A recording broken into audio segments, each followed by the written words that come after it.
जो हमारे जनहित में काम करेगा, जेवर विधायक हो, गौतम नगर के MP हो या कोई और राजनेता हो, हमें उसका हमेशा जिंदाबाद करना चाहिए। जो किसानों के खिलाफ जाएगा, जो हमारी लड़ाई को कमजोर करेगा, हमें उसमें भी मुर्दाबाद कहने में कोई गुरेज नहीं करना चाहिए। ना हम सरकार के विरोधी हैं, ना हम सरकार के हितैषी हैं। हम किसानों के लिए काम करते हैं, हम गरीब मजदूर तबका के लिए काम करते हैं। सरकार हमारी बात सुन लेती है तो हम जिंदाबाद कर देते हैं, सरकार हमारी बात नहीं सुनती है तो हम जब तक मुर्दाबाद के नारे लगाते हैं। और जिस दिन हमारी सरकार बात सुन लेती है उस दिन सरकार का जिंदाबाद करते हैं। इसी सरकार ने हमारे संगठन के माध्यम से बहुत सारी शर्तें मानी है।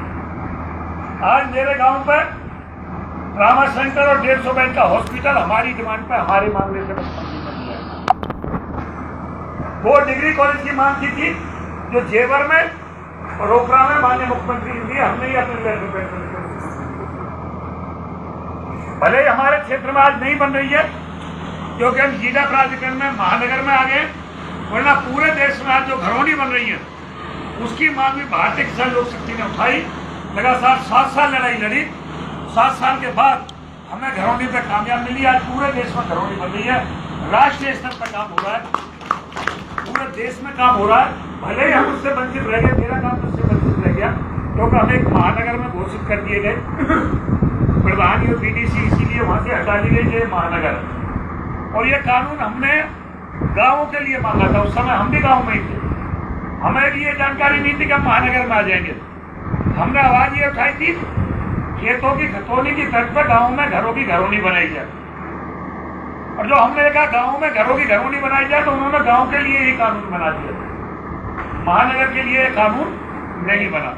उस कारण से हम वंचित रह गए। लेकिन हम वंचित रह गए, कोई बात नहीं।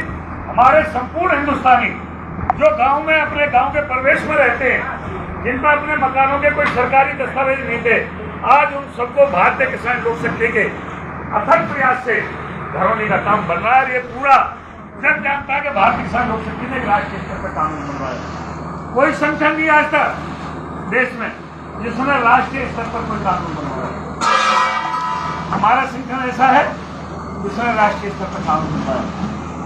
एक 64% की बात थी, जब 64% किसानों को मिल रहा था तो स्वयं राकेश टिकैत धरना उठवाने आ गए थे हमारा, जब लड़ाई जीत हो जा रही थी धरना